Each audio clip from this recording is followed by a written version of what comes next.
Seguindo as regras de segurança de isolamento, várias empresas enviaram seus funcionários, liberaram para que eles trabalhassem em casa. O home office, que já era conhecido, hoje tomou uma nova proporção e também segue a algumas outras mudanças e adaptabilidades no ambiente familiar. Como os gestores e colaboradores estão lidando com essa questão? Será que é fácil prestar contas, mostrar trabalho e ainda conseguir se organizar com as tarefas de casa? Nós vamos conversar um pouco sobre esse assunto. Nós estamos recebendo aqui o professor Eduardo Santos, ele que é professor do NASP e também é especialista nessa área de gestão de pessoas, trabalhou há muito tempo nessa área de empresas e que já está conosco, sempre trazendo informações nessa área mercadológica, no programa Mercado de Trabalho. Professor, seja bem-vindo mais uma vez. Fazia tempo, né, que nós não batíamos um papo sobre esse assunto. Muito obrigado, Luciana. Para mim é sempre um privilégio estar com vocês aqui, compartilhando um pouco do conhecimento e trocando ideias nesse assunto tão interessante. Professor, a gente está passando por um momento de tudo está se adaptando. A gente estava até conversando aqui antes da entrevista, estávamos colocando o celular de um lado, a câmera do outro, porque a gente também está passando por essa adaptabilidade. Estamos em casa, fazendo home office, seguindo as seguranças, as regras de segurança de isolamento, mas esse home office que não é algo antigo, que já acontecia, hoje ele segue alguns pontos diferentes. Quais características, professor, esse estilo de trabalho nesse momento de crise exige do colaborador que estava acostumado a trabalhar na empresa? Esse é um ponto interessante, Luciana, porque a maior parte das pessoas estavam acostumadas a realizar o home office como um dia de folga, podemos dizer assim. Não, eu estou à disposição da empresa nesse dia. Vou aproveitar para levar meu filho à escola e volto e trabalho. Vou aproveitar para fazer uma consulta médica, volto e trabalho. Então, o home office ele era um arranjo anteriormente. Agora, como as pessoas necessitam estar em casa constantemente, todos os dias, o dia inteiro, as pessoas começaram a perceber que não, eu preciso realmente trabalhar. Então, o primeiro desafio é como trabalhar em casa 8 horas. Esse é o primeiro desafio. E aí começa, aonde eu vou trabalhar? Porque nem todos têm um escritório dentro de casa. Eu vou trabalhar na sala, eu vou trabalhar no quarto, eu vou trabalhar na cozinha. Onde eu vou trabalhar? Como eu vou trabalhar? Quais os recursos eu preciso para trabalhar? Estar no escritório é uma forma, estar em casa é outra. Como eu vou me comunicar com as pessoas? Ou seja, essa habilidade de se comunicar por escrita é totalmente diferente, porque hoje em dia nós estamos trabalhando muito por WhatsApp, etc, etc, mas o home office nos faz a sermos mais, digamos assim, mais formais, tenho que trocar mais e-mails, pegar mais acordos, porque o WhatsApp não tem valor de aprovação. Então, existem várias coisas que têm que ser estudadas e implementadas nesse momento. Uma outra coisa importante é a questão da disciplina. Eu preciso ter disciplina no trabalho home office. Eu preciso ter o meu horário. E dentro desse horário, eu preciso fazer pausas para que eu possa continuar a executar o trabalho da melhor forma possível. Ou seja, essa mudança de mindset do home office que nós vivíamos uma vez por semana para agora todos os dias, ela está mudando totalmente a mentalidade das pessoas de como realmente trabalhar de casa. Professor, uma outra questão também é que nós sabemos que no dia a dia do nosso trabalho a gente está sempre buscando mostrar resultados, mostrar os avanços ali da nossa atuação, só que agora eu não tenho mais o meu gestor ao meu lado fisicamente, eu não estou com ele na mesma sala. Como que eu, como colaborador de uma empresa, como alguém que está ali atuando, posso demonstrar, mesmo à distância, essa questão de resultados no meu trabalho? Sabe, Luciana, se o colaborador aproveitar esse momento, ele pode ter um desempenho muito melhor do que anteriormente. Eu tenho lido vários reports da McKinsey, por exemplo, da Deloitte, da Fundação Dom Cabral, vários reports sobre essa questão do trabalho em casa e como as empresas estão gerindo. E uma das dicas preciosas que a gente enxerga e a gente tem lido neste momento é: os acordos devem ser claros. O que eu preciso entregar essa semana? O que eu preciso fazer? Como eu tenho que fazer isso? Você tem que fazer acordos com o seu gestor, não mais aqueles acordos de sem saber o tempo, como no trabalho presencial, mas agora falando semanalmente. Olha, essa semana eu vou entregar isso, isso, isso. E entrega. Então, como é que eu posso ser valorizado? Como podem perceber o meu trabalho? Podem perceber o seu trabalho a partir do momento que você fizer acordos curtos e entregar esses acordos curtos da melhor maneira possível. Sem contar que a produtividade em casa, ela tende a ser muito maior do que a produtividade dentro de um escritório.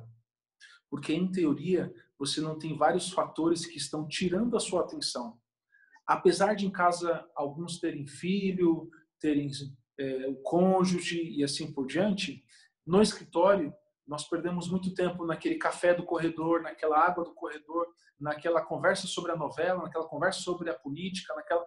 Não, em casa você tem o tempo total para se dedicar ao trabalho.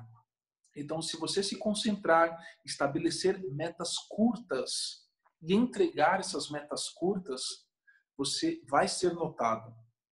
É necessário ter uma organização, né, professor? Uma gestão de tempo, de espaço. Eu acho que é importante, que a gente está sempre acompanhando em várias entrevistas, é que a rotina que você tinha antes, ela precisa ser mantida, né? E agora talvez com um pouco mais de rigorosidade, né? Exatamente. Essa rotina e essa administração do tempo, ela é extremamente importante. Então, eu vou compartilhar um pouco de como eu faço no meu dia a dia, né? Eu geralmente acordo, faço as minhas meditações, etc, etc. E aí eu parto para a checagem de e-mails. Faço uma checagem de e-mail, faço uma pausa. E aí eu reservo lá. Agora, essas 2 horas, eu preciso entregar esse relatório, preparar essa atividade para a aula, etc, etc. Então você faz, aí você descansa. Então você tem que estabelecer metas diárias e semanais para que você mantenha essa rotina. E algo importante, Luciana, eu tenho que saber quais momentos eu paro para descansar, quais momentos eu paro para almoçar, porque você pode cair a tentação de seguir uma jornada o dia inteiro, não perceber, e aí, se nós não percebemos, nós começamos a trabalhar no automático. E o ser humano, diferente de uma máquina, o ser humano, o valor dele está justamente no que ele agrega de valor da sua criatividade. Se ele trabalha como uma máquina, ele não agrega valor, ele está fazendo uma atividade apenas operacional. Então, essas pausas dentro da sua rotina, elas são importantes para você parar, pensar, e é por isso que tantas vezes nós falamos que nas empresas, muitas decisões saem do café, da água, do corredor, porque é um momento criativo nosso. Então, esse momento criativo, ele tem que ser reproduzido em casa. Mas nós temos essa tentação de começar a jornada e não parar. Não, eu vou direto para terminar a atividade de hoje. Não, você tem que fazer pausas para esse momento criativo vir à tona. E, professora, a gente está falando muito aqui também da questão do colaborador, mas assim como os colaboradores de várias áreas estão em casa, os gestores, os líderes também estão, na maioria das vezes, realizando esse trabalho à distância. E aí, se no começo do ano tínhamos séries de planejamentos, de demandas organizadas, essa crise veio e mudou todo esse planejamento, essas demandas. Como que esse líder, neste momento, pode fazer para conseguir acompanhar, mesmo à distância, cada demanda, cada atividade dos seus colaboradores, mas de forma saudável, garantindo a produtividade, mas garantindo também o trabalho, a qualidade do trabalho de cada um? A sua pergunta é muito interessante, Luciana, principalmente quando você utiliza a palavra de forma saudável. Porque existe uma tendência muito grande entre você ser líder e você ser um gestor. Quando você é um gestor, você quer garantir a execução. E aí você fica ali acompanhando, você fica ligando, mandando WhatsApp, manda e-mail de manhã, à tarde, à noite, e você fica. Você quer garantir a entrega do resultado, sabe? Agora, quando você já vem numa jornada de liderança, você vai dando ownership e accountability para os seus colaboradores, você vai dando uma liderança que eles vão sendo influenciados para entregar os seus objetivos. Isso tudo faz com que as pessoas tenham confiança em você e você neles. Então, como eu, como gestor, posso garantir? O mais importante, o que eu vou cobrar? Como eu vou cobrar? E quando eu vou cobrar? Eu tenho que ter essas perguntas: o que, como e quando. E aí eu preciso, para cada colaborador meu, eu tenho que ter essas respostas, essas 3 respostas. Tem colaborador que eu vou ter que cobrar diariamente, tem colaborador que eu vou ter que cobrar a cada 2 dias, outros uma vez por semana. Então eu preciso fazer um schedule onde eu consiga acompanhar cada colaborador meu da melhor forma que ele possa compreender e responder. Então, a missão do gestor é dificílima, porque ele tem a tendência de querer ver, querer tocar, querer saber o relatório. Não. Ele vai ter que aprender a gerir cada colaborador de forma específica.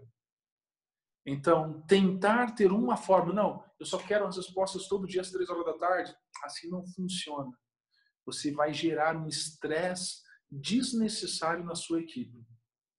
Esse parece que é um momento, então, de desenvolver mais ainda a questão do olhar aguçado, atencioso e da empatia, né, professor, também, para cada colaborador que é diferente, que nesse momento está reagindo ao momento de uma maneira diferente.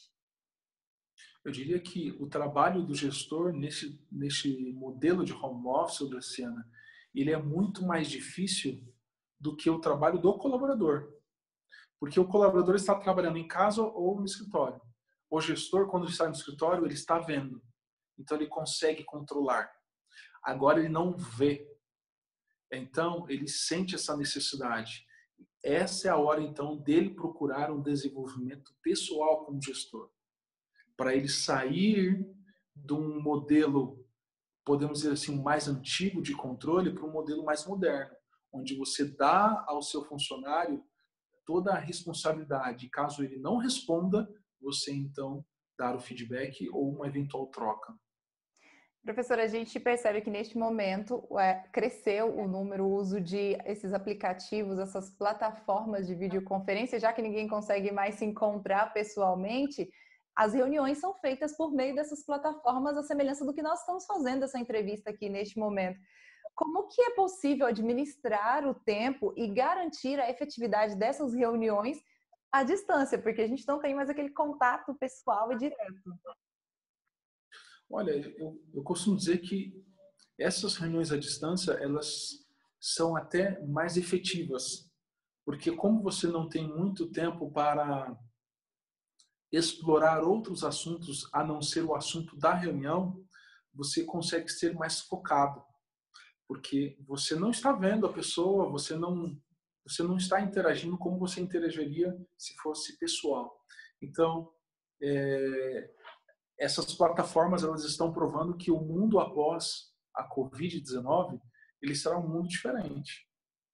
Um mundo com menos viagens internacionais, um mundo com menos viagens nacionais, e não pelo medo, mas porque as empresas estão notando que eles podem realizar várias atividades à distância e não presencial. Então, o índice de negócios, de viagens a negócio, irão reduzir drasticamente, porque a efetividade que essas ferramentas têm trazido para as empresas, elas são enormes. E elas conseguem fazer com que as pessoas sejam mais diretivas, mais pontuais, mais focadas. Então, eu te diria que essas ferramentas elas vão mudar muito, já estavam mudando, mas agora elas irão acelerar uma mudança na forma de administrar, ou na forma de tomar decisões, ou na forma de interagir dentro de uma organização. Você falando de mudanças, eu lembro que em alguns outros programas do mercado de trabalho a gente falou sobre o perfil do colaborador, do especialista para o século XXI.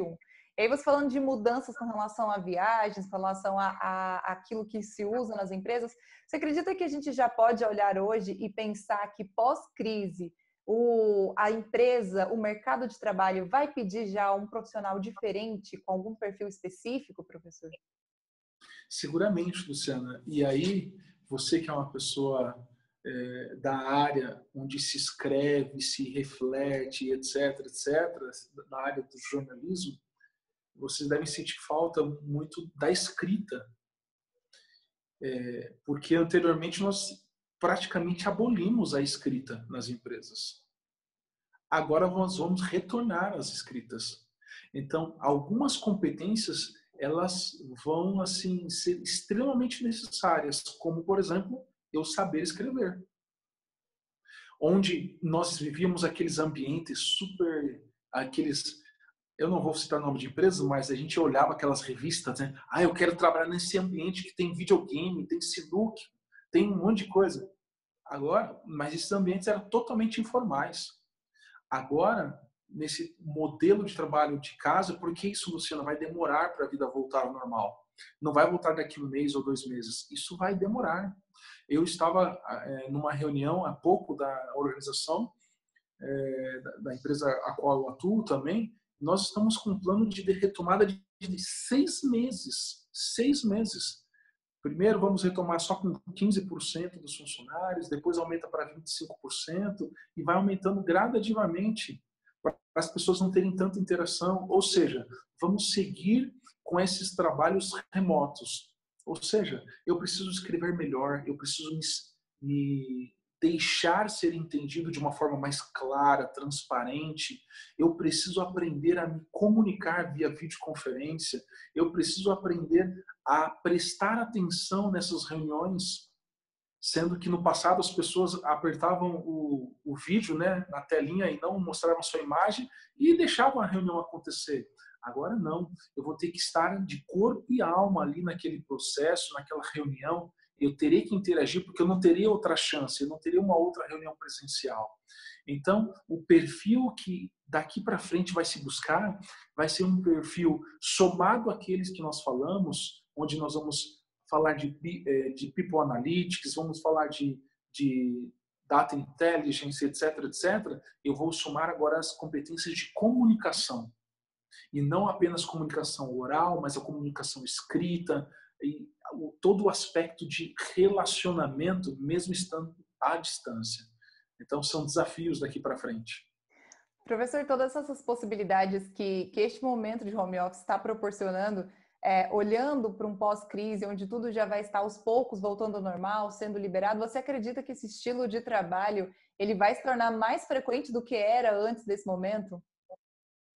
Ele vai se tornar, Luciana, porque ele apresenta para a organização uma bela oportunidade de economia. Eu vou dar um exemplo de uma empresa. Teve uma empresa na cidade de São Paulo que ela gastava ao redor de 2 milhões de reais por ano com aluguel de 2 andares no centro financeiro de São Paulo. E ela tinha um outro prédio. Ela tomou a seguinte decisão: eu vou acabar com esses 2 andares, vou fazer com que todos trabalhem juntos no outro prédio e vou economizar 2 milhões. E qual que é a venda para os funcionários? Agora você vai trabalhar home office. Agora você não vai pegar 2 horas de trânsito na cidade de São Paulo. Agora você vai ter várias vantagens, etc, etc. Mas no final do dia eu estou economizando 2 milhões para o acionista. Essa empresa fez isso há quase 10 anos atrás. Muitas empresas estão percebendo isso. Por que eu preciso ter escritórios tão grandes? Por que será que eu preciso que as pessoas venham até aqui, ao meu escritório? Se nós já estamos trabalhando há mais de 40 dias home office. Então, isso fará com que as empresas comecem a repensar e ver oportunidades de maximizar os seus resultados. Então, o foco em maximizar os resultados, principalmente porque nós estamos num momento de crise, ele vai ser muito grande a partir de agora. Então, sim, haverá muitas oportunidades. Se você for ao aeroporto de Congonhas, Luciana, das 6 da manhã de qualquer dia da semana até as 8h30, 9 horas da manhã, você vai ver que 90% das pessoas que estão no aeroporto estão viajando a trabalho para o Rio de Janeiro. Saem aviões do aeroporto de Congonhas de São Paulo para o Rio de Janeiro, Santos Dumont, a cada 15 minutos. É uma coisa, por isso que chama ponte aérea, é um negócio de louco. Certamente, isso vai reduzir muito, porque as pessoas estão percebendo que eu não preciso mais fazer tantas viagens a trabalho. Eu posso resolver tudo da minha casa, do meu escritório e assim por diante. É muito interessante perceber toda essa mudança, todo esse cenário e como nós temos essa característica de nos adaptarmos, né? Diante de uma crise é que a gente encontra soluções, é que a gente encontra meios para alcançar aquilo que a gente deseja. A gente está conversando aqui sobre essa questão de liderança, sobre essa questão de mudança, como colaborador, como gestor pode se adaptar. E para a gente fechar o nosso bate-papo, professor, vamos trazer aqui um case que tem sido muito comentado nas redes sociais, muito comentado também entre fundações corporativas, que é o do Airbnb. Eles tiveram que chegar à questão de demissão de 25% dos colaboradores. A gente sabe que não são os únicos, outras empresas também estão passando por isso, por conta de toda essa crise. Só que chamou a atenção a forma como o CEO da empresa administrou toda essa situação e também os benefícios, digamos assim, entre aspas, que foram disponibilizados para esses ex-funcionários. Então, desde questão deles continuarem com o notebook que utilizava no trabalho, até manutenção do plano de saúde e ainda uma questão de ajuda para recolocar as pessoas no mercado de trabalho. Você acha que esse case do Airbnb, ele ensina para as empresas e gestores como agir nesse momento, principalmente quando a gente fala sobre transparência e comunicação?